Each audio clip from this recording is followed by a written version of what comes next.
right now, you're in for a treat. It's time for the main event.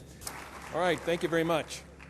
All right, well, our conference promoter, Mark Skousen, has been promoting tonight's event as the big fight, the big debate, and tonight's two opponents hardly need any introduction. In this corner, weighing in at a trim 144 pounds, Mr. Dinesh D'Souza. Mr. D'Souza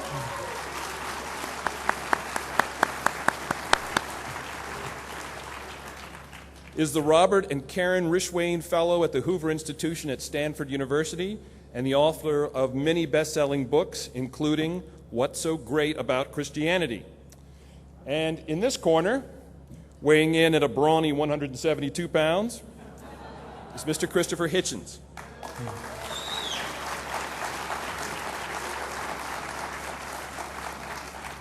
Mr. Hitchens is a contributing editor to Vanity Fair and the Atlantic Monthly, and is also the author of many best-selling books, including God Is Not Great, How Religion Poisons Everything. Now, here is the format for this evening's debate. I'm going to give each of them 10 minutes to make their introductory argument. War, terrorism, and geopolitical crisis. Is religion the solution or the problem? They will each have 5 minutes then to rebut their opponent. Afterwards, I will ask each of them one question and give them 6 minutes to respond, and their opponent 6 minutes to rebut. For the remaining 45 minutes, we'll be taking questions from the audience. So you can line up I'll give you the signal, you can line up at the microphone a little bit. In each case, our conference organizer, Tammy Holling, is going to notify them when they have 1 minute remaining of their time. Any questions about the ground rules? No? Okay. Chip mentioned a couple of ground rules. Here they are. All right? The two of tonight's debaters, please. No headbutts, no ear pulling, no slapping, no biting, no gagging, no eye gouging, no spine locks, no neck cranks, no faking an injury, no escaping the ring, no hair pulling, no fish hooking, no distracting the referee, no groin strikes, no toe locks, no grabbing the throat, no attacks to the windpipe, no punches to the head, no hitting below the belt, and no unsportsmanlike conduct. So, in that case, why don't we begin with Mr. Hitchens.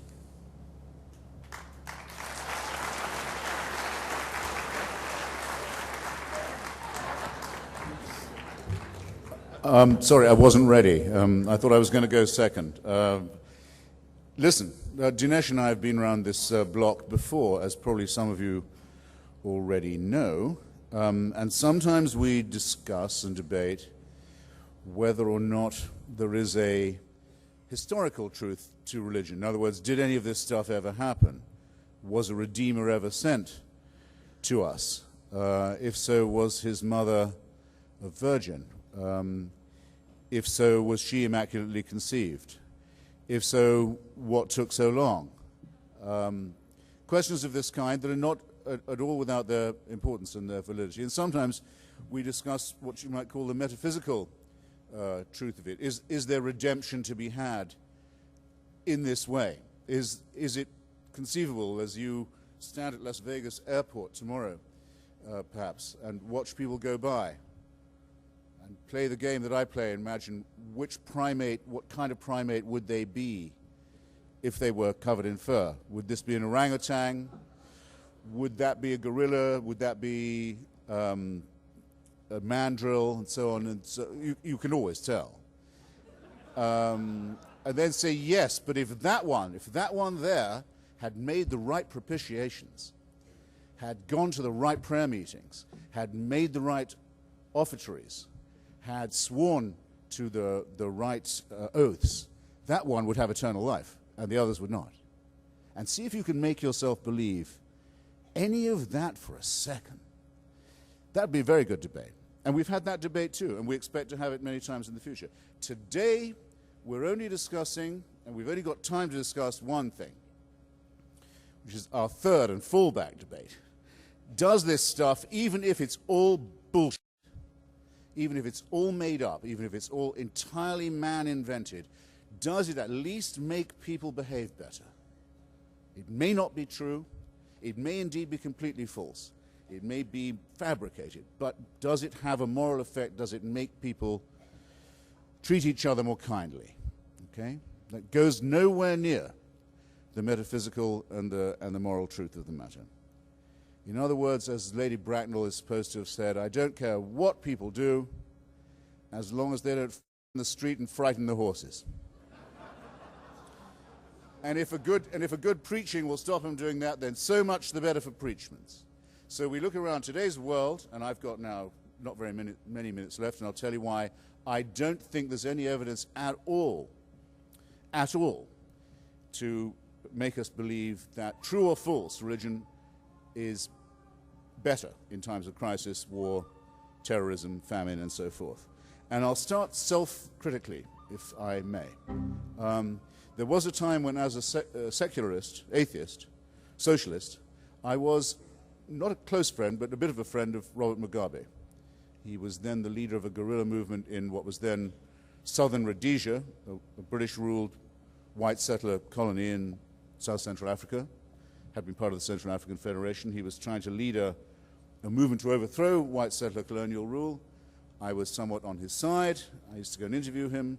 I would introduce him to other journalists. I would write articles that I somewhat blush to remember now in his favor. And I know why I was doing it. I know what I was doing. But you can perhaps picture, having read the papers recently, the embarrassment I would now be feeling at having recommended this guy. And I was looking at the records and the reports from Zimbabwe, as it's now called. Have been doing this all year. I feel I'm obliged to do it. I've been back a few times too, and seeing how absolutely hellish he's made the life of his people. And I was looking at the record of the Bishop of Bulawayo, the second city of Zimbabwe after Harare, the Catholic bishop, Pius Nkube, who had made a very brave stand against Robert Mugabe, who is, as you know, himself a very believing Catholic, and who has twice been allowed into Europe, in spite of the European Union's ban on his presence on European soil, because the Vatican keeps on inviting and allowing Robert Mugabe to come to Western Europe, in spite of the obviously insanitary consequences of his being allowed out of his cage. And Pius Nkube, the Roman Catholic Bishop of Bulawayo, having made a very brave moral and physical resistance to this ghastly dictatorship, was recently framed up in an affair with his housekeeper. By saying he was framed up, I don't mean to say he wasn't having an affair with his housekeeper. Some of you may be relieved to know that his housekeeper was female. It's nice to have a heterosexual scandal in the Roman Catholic Church every now and then. And I dare say he didn't have to be tempted all that much. I mean to say the frame-up was the videoing of it by Robert Mugabe's secret police, the transmission of this on primetime on Zimbabwe TV, the ghastliness of the way in which this setup was conducted. And Pius Nkube goes. The Vatican says, that's it. You're no longer the Roman Catholic Archbishop of Bulawayo. You have to go. You've gone too far. Robert Mugabe, the communicant, the daily Catholic communicant who thanks God for his electoral victory, which you may have seen recently, celebrated so warmly by his people, has not been forbidden the sacraments, hasn't been excommunicated, Now, Pius Nkube, the Bishop of Bulawayo, had an affair with his housekeeper. Robert Mugabe has subjected his entire country to torture, famine, theft, expropriation, death squads, and the rest. But it seems to me there's nothing he can do to get himself outside the church. He'd probably have to recommend condoms or abortions at the rate he's going, before anything would be said about him, any condemnation would be thundered from the pulpit. Now, I ask you, what does this make one conclude about whether or not religion, in its organized or informal shape, has the propensity to make people behave better or otherwise? And you will notice, I hope, that I've picked as my counterexample a Catholic bishop, and I've picked as my first example someone who, when I first knew him, I believed to be a secularist. So I hope you won't think I've picked a soft or easy target. Let me move on a little, just since we're doing a tour d'horizon of our troubled globe at present. Not everyone notices this, but I do.